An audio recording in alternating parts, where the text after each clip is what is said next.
Hello guys, welcome back to another video. तो guys, आज के इस वीडियो में हम डिस्कस करने वाले एक न्यू डिजीज़ के बारे में जिसका नाम है अस्थमा। आज के इस वीडियो में हम देखेंगे कि अस्थमा होता क्या है और उसके बाद हम बात करेंगे इसके कॉजेज़ कि अस्थमा होने के कौन कौन से कॉजेज़ होते हैं, किस किस वजह से अस्थमा होता है, और अगर किसी को अस्थमा हो जाता है तो उसके बॉडी में कौन कौन से सिम्टम देखने को मिलता है। तो इसमें हम सिम्टम के बारे में बात करेंगे।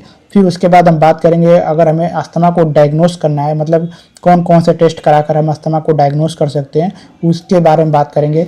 फिर लास्ट में बात करेंगे इसके ट्रीटमेंट के बारे में कि अगर हमें अस्थमा को ट्रीट करना है तो हम किस तरह के अस्थमा को ट्रीट कर सकते हैं, और इसको ट्रीट करने के लिए हमारे पास कौन कौन से मेडिसिन ऑप्शन होता है, इसके बारे में बात करने वाले हैं। तो चलिए वीडियो शुरू करते हैं। तो सबसे पहले बात करते हैं इसके इंट्रोडक्शन के बारे में कि अस्थमा होता क्या है। Asthma is a condition in which your airway narrow and swell and may produce extra mucus. मतलब जो हमारा एयरवे पाथवे होता है, जैसे कि सपोज ये हमारा नेक होता है, ठीक, नेक के बीच में प्रेजेंट होता है एयरवे पाथवे जिसे हम ट्रैकिया बोलते हैं, और ये जाकर के लंग्स में मिल जाता है। तो ये जो ट्रैकिया होता है, जो एयरवे पाथवे होता है, ये धीरे धीरे स्वेल होने लगता है, ठीक। स्वेल होने की वजह से यहाँ पर जो एयरवे पाथवे होता है, मतलब जो एयर आने जाने का जो रास्ता होता है वो नैरो हो जाता है। क्या हो जाता है? नैरो हो जाता है। यहाँ पे जो डायमीटर होता है एयर पाथवे का वो कम हो जाता है। कम होने की वजह से यहाँ पे क्या होता है, यहाँ पे बहुत ज़्यादा एक्सेस अमाउंट में म्यूकस जमा होने लगता है। जब एक्सेस अमाउंट में म्यूकस जमा होने लगता है तो हमें क्या होता है, ब्रीदिंग में प्रॉब्लम होता है, ठीक। तो यही ये बोला गया है, asthma is a condition in which your air pathway होता है वो नैरो हो जाता है और स्वेल होने लगता है, जिसकी वजह से एक्स्ट्रा म्यूकस प्रोड्यूस होने लगता है, ठीक। ड्यू टू दिस स्वेलिंग, मतलब इस स्वेलिंग की वजह से the airway pathway produce excess mucus. Excess जो एयरवे पाथवे होता है एक्सेस अमाउंट में म्यूकस प्रोड्यूस करता है and it may hard to breathe, जिसकी वजह से हमें ब्रीदिंग में प्रॉब्लम होती है, ठीक। तो यहाँ तक समझ में लग गया होगा। अब बात करते हैं द डिजीज इज क्रोनिक। ये जो डिजीज होता है, अस्थमा जो डिजीज होता है ये क्रोनिक डिजीज होता है। आमतौर पे ये 1 महीने 2 महीने तक चलता है, बट उसके बाद अगर ये लॉन्ग टाइम चला गया तो ये पूरे लाइफ तक रहता है, जिसकी वजह से हमें पूरे लाइफ तक इसको ट्रीट करने के लिए मेडिसिन लेना पड़ता है। मतलब जो अस्थमा की वजह से जब हम खांसते हैं तो अस्थमा की वजह से हमारे पेन होता है, ब्रीदिंग प्रॉब्लम होता है, तो उसके लिए हमें मेडिसिन लेना पड़ता है कि जिसकी वजह से हमें ब्रीदिंग में आसानी से हम ब्रीथ कर सकें।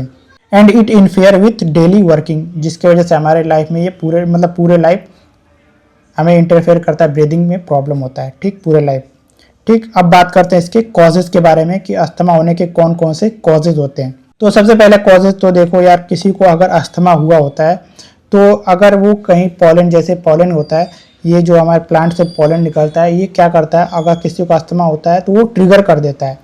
मतलब अगर कोई अस्थमा, जैसे अस्थमा कोई पेशेंट है, अगर वो ऐसे एरिया में जाता है जहाँ पे बहुत ज़्यादा पॉलन है, तो वहाँ पर अगर जाते ही वहाँ पे जो अस्थमा होता है उसका ट्रिगर हो जाता है, जिसकी वजह से उसको इसमें ब्रीदिंग में प्रॉब्लम होता है। अगर कोई पर्सन बहुत ज़्यादा स्मोकिंग करता है तब भी उसको अस्थमा हो सकता है। अगर कोई स्ट्रेस ज़्यादा लेता है, जी, कोई पर्सन स्ट्रेस में बहुत ज़्यादा रहता है तो उसकी वजह से उसको, कभी कभी देखा होगा कि बहुत ज़्यादा लोग स्ट्रेस में रहते हो तो उसको सांस लेने में दिक्कत होती है।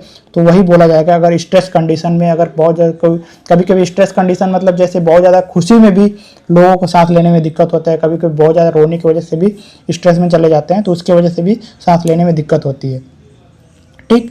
अब देखते हैं कोल्ड एयर। कोल्ड एयर क्या, जैसे अगर हम बहुत ज़्यादा ठंडे एरिया में रहते हैं, ठीक, जहाँ पे जैसे बर्फ़ और जमा, जैसे ठंडे हवा चल रही है, तो उस वहाँ पे प्रेजेंट होने की वजह से भी अस्थमा हो जाता है। इन्फेक्शन की वजह से हो जाता है अस्थमा। अगर पॉल्यूशन एरिया, जहाँ पे बहुत ज़्यादा पॉल्यूटेड सिटी है, पॉल्यूटेड अगर जगह पे हम रहते हैं तो वहाँ पे प्रेजेंट होने की वजह से भी अस्थमा हो जाता है। कंटेमिनेटेड फूड, अगर हम कंटेमिनेटेड फूड को इंटेक करते हैं तो उसकी वजह से भी हमें अस्थमा हो जाता है। पेट्स, जो हम कैट डॉग्स रखते हैं अपने घरों में, उसके वजह से भी अस्थमा हो सकता है, ठीक। तो कौन कौन से कॉज होते हैं, पॉलन होता है, स्मोकिंग होता है, स्ट्रेस होता है, कोल्ड एयर, अगर हम ठंडे हवाओं में रहते हैं, मतलब ठंडी जगहों पे रहते हैं, उसकी वजह से भी अस्थमा हो जाता है। कभी कभी बहुत ज़्यादा ठंडी हवा लगता है तो कभी गले में लग जाता है ठंडा, उसकी वजह से हमें अस्थमा हो जाता है। इन्फेक्शन की वजह से होता है, पोल्यूटेड एरिया में रहने की वजह से, कंटेमिनेटेड फूड खाने की वजह से होता है, अगर हम पेट्स रखते हैं उसके वजह से भी अस्थमा हो जाता है। अब बात करते हैं इसके सिम्टम कि एक बार किसी को अगर अस्थमा हो गया तो उसमें कौन कौन से सिम्टम देखने को मिलता है। तो सबसे पहले अगर किसी को अस्थमा होता है तो उसके गले में बहुत ज़्यादा एक्सेस अमाउंट में कफ निकलता है, मतलब बहुत ज़्यादा कफ में ब्रीदिंग प्रॉब्लम होता है, कफ बहुत ज़्यादा आता है।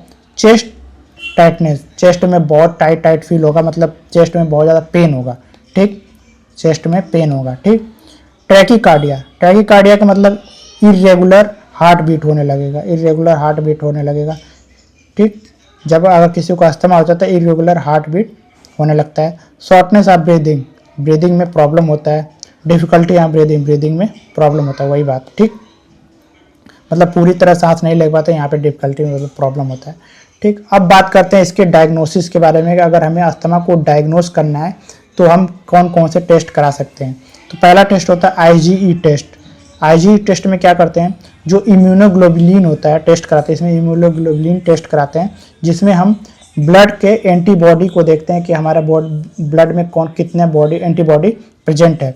तो उसके बारे में हम पता करने के लिए हमें क्या कौन सा टेस्ट कराना पड़ता है, आईजीई, इम्यूनोग्लोबुलिन टेस्ट, ठीक। उसके बाद हम टेस्ट करा सकते हैं ब्लड टेस्ट, ब्लड टेस्ट करा सकते हैं। ब्लड टेस्ट करके हम पता कर सकते हैं कि हमें अस्थमा है या नहीं। चेस्ट का एक्सरे करा सकते हैं, अगर हमें चेस्ट में बहुत ज़्यादा पेन हो रहा है तो हम चेस्ट का एक्सरे करा सकते हैं और उसके बाद हम पता कर सकते हैं कि हमें अस्थमा है या नहीं। स्पायरोमीटर टेस्ट, स्पायरोमीटर टेस्ट में क्या करते हैं, हम जो पल्मोनरी फंक्शन टेस्ट कराते हैं, मतलब लंग्स के फंक्शन को टेस्ट कराते हैं कि हमारा जो लंग्स का वॉल है वो अच्छे तरह से फंक्शन कर रहा है, काम कर रहा है या नहीं। तो इन सब टेस्ट की वजह से टेस्ट करके हम पता कर सकते हैं कि हमें अस्थमा है या नहीं है। तो इसमें पहला टेस्ट होता है IgE test, blood test, chest का एक्सरे करा सकते हैं, फिर उसके बाद स्पायरोमीटर टेस्ट। इन सब टेस्ट करा करके हम अच्छे से पता कर सकते हैं कि अस्थमा हमारे अंदर है या नहीं, ठीक। अब बात करते हैं इसके ट्रीटमेंट के बारे में कि अगर हमें अस्थमा को ट्रीट करना है तो किस तरह के हम अस्थमा को ट्रीट कर सकते हैं और उसको ट्रीट करने के लिए कौन कौन से हमारे पास मेडिसिन ऑप्शन होता है, ठीक। तो सबसे पहला ऑप्शन होता है bronchodilator medicine, bronchodilator medicine, bronchodilator medicine. Bronchodilator क्या करता है, जैसे कि हमारा जो नेक होता है बीच में प्रेजेंट होता है ट्रैकिया, ठीक, ट्रैकिया यहाँ पे स्वेलिंग हो जाता है, स्वेलिंग होने की वजह से यहाँ पे बहुत ज़्यादा एक्सेस अमाउंट में म्यूकस प्रोड्यूस होता है, जिसकी वजह से हमें ब्रीदिंग में प्रॉब्लम होता है। तो ये क्या करता है ब्रोंकोडायलेटर, ब्रोंकोडायलेटर क्या करता है, जो यहाँ पे जो डायमीटर कम होता है इसको डायमीटर को ज़्यादा कर देता है, मतलब ये स्वेलिंग को रिड्यूस कर देता है, स्वेलिंग को क्या कर देता है, रिड्यूस कर देता है, जिसकी वजह से हमें ब्रीदिंग में आराम आ जाता है, मतलब ब्रीदिंग अच्छे से हम कर पाते हैं। तो ब्रोंकोडायलेटर मेडिसिन में कौन कौन से मेडिसिन आता है, सॉल्ब्यूटामॉल पहला मेडिसिन है, सॉल्ब्यूटामॉल, फिर आता है टर्ब्यूटालिन, फिर होता है इसमें आता है सल्मेटेरॉल, थियोफाइलिन। तो ये जो मेडिसिन होता है ये क्या करता है, जो हमारे ब्रोंकोडायलेटर का स्वेलिंग हुआ होता है, जो ब्रोंकोडायलेटर में स्वेलिंग होता है उसको कम कर देता है, रिड्यूस कर देता है, मतलब ब्रोंकोडायलेटर को बढ़ा देता है, ठीक। तो ये है यहाँ पे कुछ मेडिसिन जो मैंने यहाँ पे लगा रखा है, सॉल्ब्यूटामॉल, तो सॉल्ब्यूटामॉल का ये है, टर्ब्यूटालिन, ये टर्ब्यूटालिन है आपका, सल्मेटेरॉल, थियोफाइलिन, ये मेडिसिन है जो ब्रोंकोडायलेटर का काम करता है, ठीक।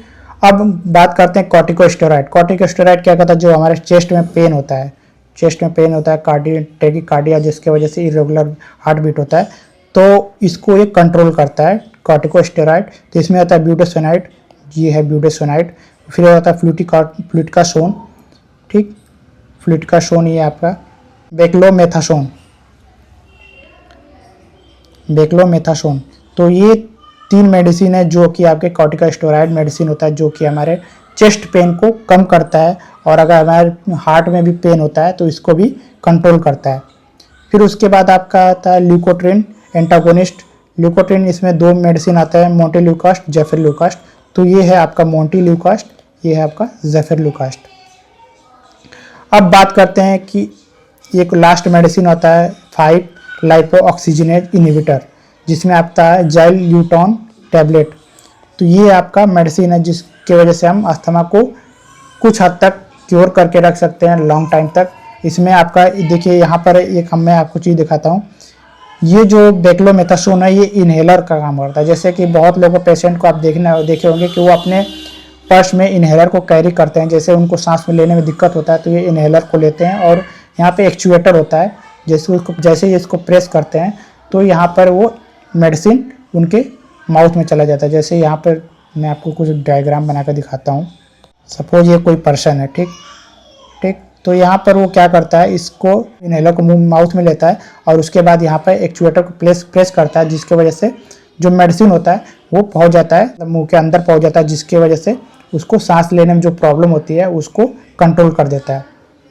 अब ये होता है फ्यूटिकासोन होता है, ये नेजल स्प्रे होता है, जिसको हम नोज के थ्रू स्प्रे देते हैं, स्प्रे करके अस्थमा को क्योर करते हैं। ब्यूटेसोनाइड होता है, ये सस्पेंशन होता है, ये सस्पेंशन फॉर्म में होता है। इसको अगर लेने के लिए हमें पहले मिक्स करना होता है, फिर उसके बाद हम इसको ले सकते हैं, ठीक।